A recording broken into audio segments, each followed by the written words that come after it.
السلام علیکم ورحمۃ اللہ وبرکاتہ۔ آج کی ہماری گفتگو کا عنوان ہے نظر، یعنی منت ماننا۔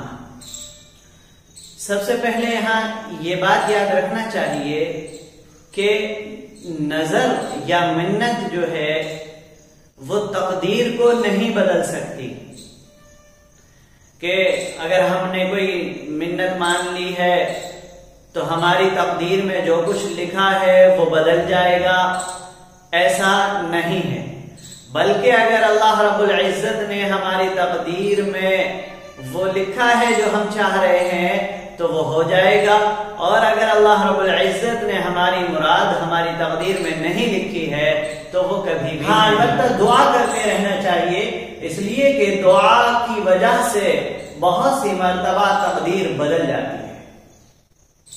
دوسری چیز منت اور نظر میں ہم کو یہ یاد رکھنا چاہیے کہ یہ نظر عبادت ہے، اور ہم سب جانتے ہیں کہ عبادت صرف اللہ رب العزت کی ہوگی۔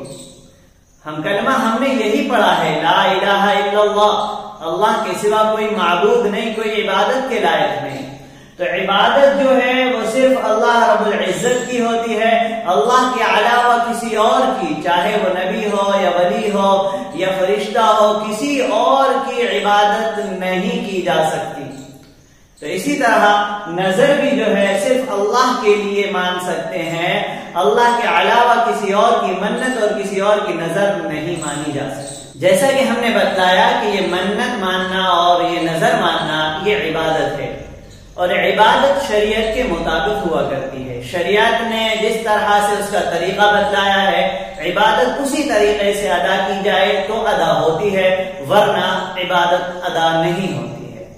تو شریعت کے مطابق نظر اور منت یہ اسی وقت ہوگی جبکہ اس کے اندر تین چیزیں پائی جائیں۔ پہلی شرط یہ ہے کہ اس کی جن سے کوئی دوسرا واجب بھی ہو۔ مثال کے طور پر اگر کوئی شخص یہ منت مانتا ہے کہ میرا فلاں کام ہو گیا تو میں روزے رکھوں گا 3 دن کے یا 4 دن کے، یا اگر میرا فلاں کام ہو گیا تو میں 10 رکعات نفل نمازیں پڑھوں گا، تو اس کی یہ منت صحیح ہوگی۔ نفل نماز یا روزہ اس کی یہ منت مانتا ہے تو یہ اس کی منت اور نظر صحیح ہو جائے گی۔ کیوں؟ اس لیے کہ یہ نفل نماز اور نفل روزے کی طرح شریعت کے اندر فرض نمازیں فجر ظہر عصر موجود ہیں، اور اسی طرح رمضان کے فرض روزے موجود ہیں۔ تو یہ ایسی چیز کی نظر مان رہا ہے جس کے مثل، جس کی کیٹاگری سے، جس کی طرح شریعت میں پہلے سے فرض اور واجب موجود ہیں، تو اس کی یہ نظر صحیح ہوگی۔ اور دوسرا کہ وہ مقصود بالذات ہو، یعنی شریعت کے اندر وہ چیز مقصود ہو۔ لہذا اگر کوئی یہ کہتا ہے کہ اگر میرا فلاں کام ہو گیا، میں فلاں امتحان میں پاس ہو گیا تو میں وضو کروں گا، تو اس کی یہ نظر صحیح نہیں ہوگی، اس کی یہ منت صحیح نہیں ہوگی۔ اس لیے صحیح نہیں ہوگی کہ وضو جو ہے شریعت میں مقصود بالذات نہیں ہے۔ وضو فرض ہے نماز کے لیے، مقصود بالذات نماز ہے، وضو نہیں ہے۔ تو وضو مقصود بالذات نہیں ہے، لہذا اگر کوئی شخص وضو کی نیت کرتا ہے، نظر مانتا ہے، تو اس کی یہ نظر صحیح نہیں ہوگی۔ اور تیسری مثال کہ وہ خود واجب نہ ہو۔ اس کی مثال یہ ہے کہ کوئی شخص یہ کہنے لگے اگر فلاں کام میرا ہو گیا تو میں جو ہے پوری 5 وقت کی نمازیں پڑھوں گا، تو یہ نظر نہیں ہوگی، اس لیے کہ 5 وقت کی نمازیں پہلے سے اس کے اوپر فرض۔ ان 3 شرطوں سے آپ کو یہ سمجھ میں آ گیا ہوگا کہ بہت سی وہ چیزیں جو عوام میں رائج ہیں، عوام جن کی منت مانتے ہیں، نظر مانتے ہیں، وہ شریعت میں نظر اور منت نہیں ہے۔ مثال کے طور پر اگر کوئی منت مان رہا ہے کہ میرا فلاں کام ہو جائے گا تو فلاں مزار پہ جا کے میں چادر چڑھاؤں گا، چادر چڑھانے کی نظر مان رہا ہے، تو یہ نظر نہیں ہے. شریعت اس کو نظر اور منت نہیں کہتی، اس کو پورا کرنا ضروری نہیں ہے.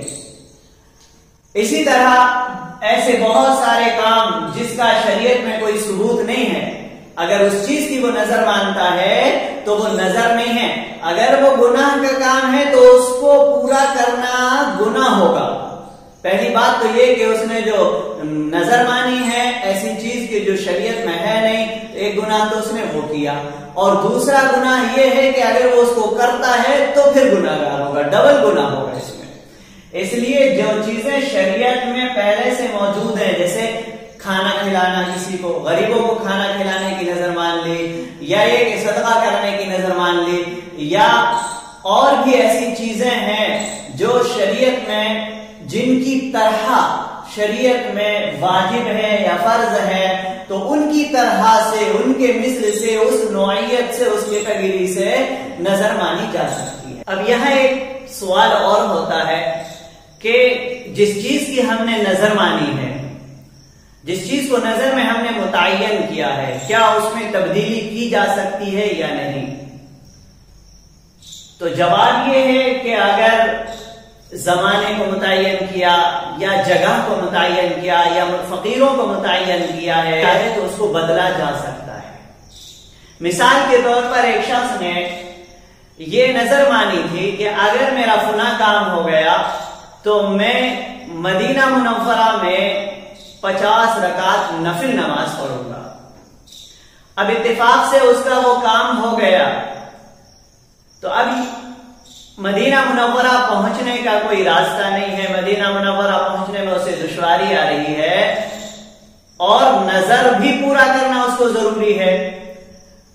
تو مدینہ منورہ جانے کے بجائے وہ اپنے گھر پر ہی یا اپنے علاقے کی مسجد میں یا گھر میں ہی وہ 50 رکعت نفل نمازیں پڑھ لیتا ہے تو اس کی نظر پوری ہو جائے گی.